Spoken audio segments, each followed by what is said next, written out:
Sir logic Gates பத்தி சொல்றீங்களா? Logic Gates வந்து பாத்தீங்கன்னா எங்க யூஸ் ஆகுதுன்னா, நீங்க கம்ப்யூட்டர்ல வந்து ஏஎல்யூ யூனிட் இருக்கும். ஏஎல்யூ யூனிட்ல வந்து இந்த லாஜிக் கேட்ஸ் யூஸ் பண்ணி உங்களுக்கு வந்து நீங்க என்ன இன்புட் கொடுக்குறீங்களோ, ஃபார் எக்ஸாம்பிள் ஒரு அடிஷனல் 2 நம்பர்ஸ் கொடுக்குறீங்களோ, அதுல லாஜிக் கேட்ஸினுடைய சர்க்கியூட் யூஸ் பண்ணி அவுட்புட் வந்து ஏஎல்யூல வந்து கொடுத்துரும். இந்த ஏஎல்யூ வந்து பாத்தீங்கன்னா அவுட்புட் வந்து அக்யூமுலேட்டர்ல ஸ்டோர் ஆகும். மெயினா வந்து லாஜிக் கேட்ஸ் வந்து ஏஎல்யூல தான் யூஸ் ஆகுது கால்குலேஷன் பர்பஸ்க்கு. இன்னொரு இடத்துல என்னன்னா ஸ்மார்ட் போன்ல வந்து யூஸ் ஆகுது. ஸ்மார்ட் போன்ல வந்து எப்படி யூஸ் ஆகுதுன்னா, இந்த எஸ்ஆர் ஃபிளிப் ஃப்ளாப் வந்து சர்க்கியூட் யூஸ் பண்ணிருப்பாங்க.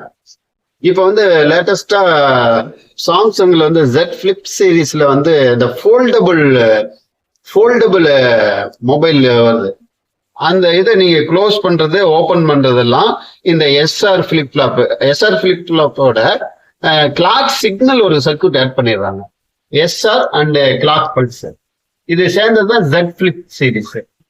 ஸோ இந்த டெக்னாலஜி வந்து யூஸ் பண்ணி இந்த சர்க்கியூட் ஃபார்ம் பண்ணி தான் நம்ம அந்த ஃபோல்டபுள் மேனேஜ்மெண்ட், அதாவது நீங்க ஓப்பன் க்ளோஸ் பண்றீங்க மொபைல் டிஸ்பிளேல, அந்த மேனேஜ்மெண்ட் வந்து இந்த சர்க்கியூட் தான் கண்ட்ரோல் பண்ணுது, டிடெக்ட் பண்ணி கண்ட்ரோல் பண்ணுது.